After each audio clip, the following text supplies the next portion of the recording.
Welcome to Wednesday Wisdom.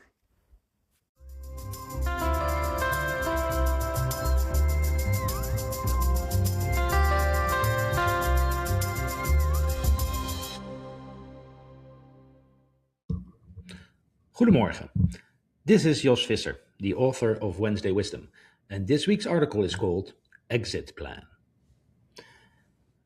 As I am typing this, I am sitting in a United flight back to San Francisco watching the movie Rental Family on the in-flight entertainment system. For those of you not in the know, the movie contains the story of an American second-rate actor in Japan who makes a living being hired as a stand-in family member for funerals and other events. It's a lovely movie about the importance of connection and how lying is often easier in the short term than telling the truth. In the movie, actor Philip Vanderploeg, a Dutch or Flemish name if I ever heard one, gets hired by a single mother who decides her daughter needs a father for a little while in order to help her pass the entrance exam for an elite school. Obviously, the actor gets pulled into his role as the absent but now miraculously appearing father. When the cute daughter takes a shine to him, problems ensue. How to extract yourself from this situation? The moral, for me, is obvious. He didn't have an exit plan. More than a year ago, I wrote a Wednesday Wisdom article about a pop psychology personality typing scheme that we used at Google as part of the EDGE technical leadership program. In this scheme, your preferred behaviors in various circumstances are grouped and then characterized as being one of 4 dominant colors. Obviously, a scheme like this is severely limited, and please read the linked article if you want to know more, but there are definitely tendencies to a person's character. My primary color in that system is orange. The oranges are the impulsives, the people with 5 ideas before breakfast, but also the people with, culturally sanctioned, ADD and ADHD. Oranges are liable to jump on any great-looking idea that comes along, sometimes, or maybe often, without giving much thought on how to get out. Time for an anecdote. Many decades ago, when personal computers and local area networks were becoming all the rage, my business partners and I got talking to the senior partners of a large law firm. We agreed that office automation in the legal profession could use a boost, and we decided to develop a turnkey solution for Dutch law firms, with features encompassing customer relationship management, file building, writing legal documents, and invoicing.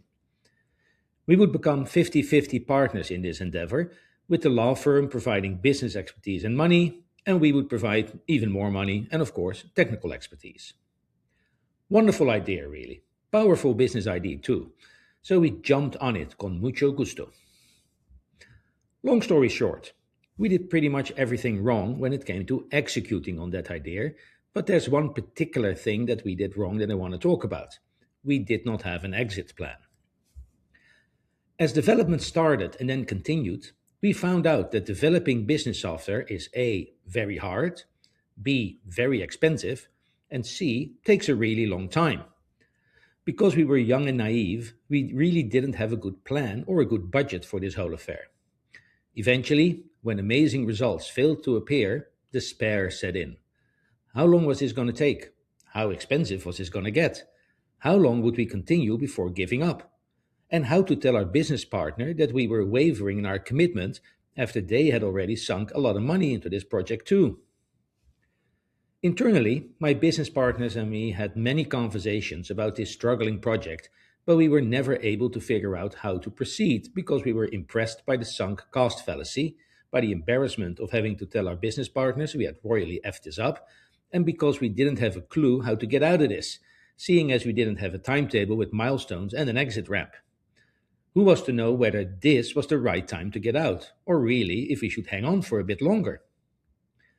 Sad but true, most things fail. Also sad but true, people rarely plan for failure.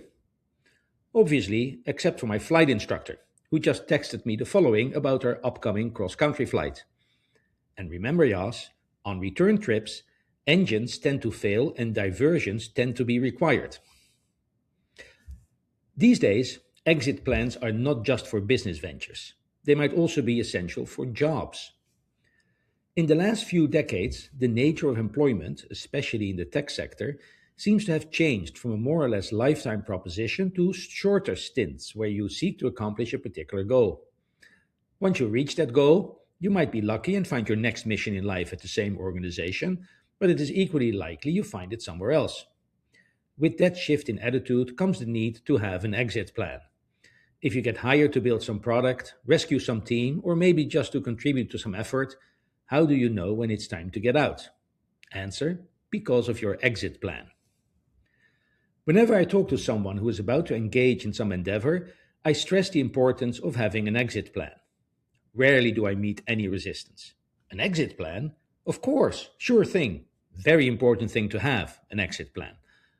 But then when things start going not as expected, I rarely see any evidence of an exit plan in action. And I have not been any better myself. After the failure of our software development, I've been involved in at least two or maybe three endeavors that could have done with a decent exit plan. But did I make one? Nope. Why not? Obviously, thinking about failure and early, or at least earlier, exits when things are not going as swimmingly as we would have wanted them to go is a bit painful. So that's probably a major reason why we'd rather not do it. And of course, planning is hard, and who wants to make time for doing hard things in the exciting rush of your new shiny project? Another reason is maybe that we live in a culture of mindless imagined success. We are drowning in vapid messaging about how success is really just a mental thing. Kids are told that they can do whatever they can imagine, and there's an incredible amount of claptrap going around on the power of positive thinking. Thinking about your exit plan might seem like an incredible downer and something that could actually stand in the way of your success. I don't think that's true, though. An exit plan should not be an analysis of all the things that could go wrong and what you would do if that actually happens. To the contrary, your exit plan should be a realistic timeline revolving around meeting pre established success criteria. Instead of thinking about how you're going to fail and when to pull the parachute, figure out all the ways in which you're going to succeed and on what timeline. And then, when the time comes, evaluate yourself honestly against these criteria and wonder if you're being as successful as you said you would be.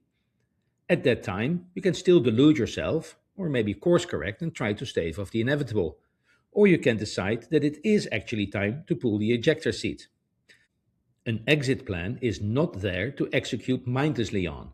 It should be there to make sure that you have the right conversations with the right people at about the right time. Of course, when things are going badly, it is really hard to pull your head out of the bucket due to something called plan continuation bias, the tendency of people to continue executing on a set plan, even if the circumstances changed, even if things are going badly, even if, all things considered, it is really not a good idea to continue as planned.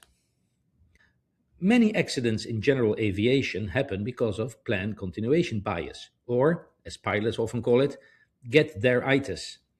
It turns out that it takes an incredible force of will to realize that things have changed to the point that the original plan is no longer feasible, and to draw up a new plan based on current circumstances. During the aforementioned software development disaster, I would have loved to have an exit plan in place, because it would have at least given me and everyone else, including our lawyer business partners, a vehicle to have the right conversations. It would still be awkward, it would still be very difficult conversations, but a regular review of the exit plan would have created a structure for having these conversations. When you write your exit plan, you are not planning your failure. You are defining your success, and you're creating a structure for yourself to honestly measure it and draw the right conclusions.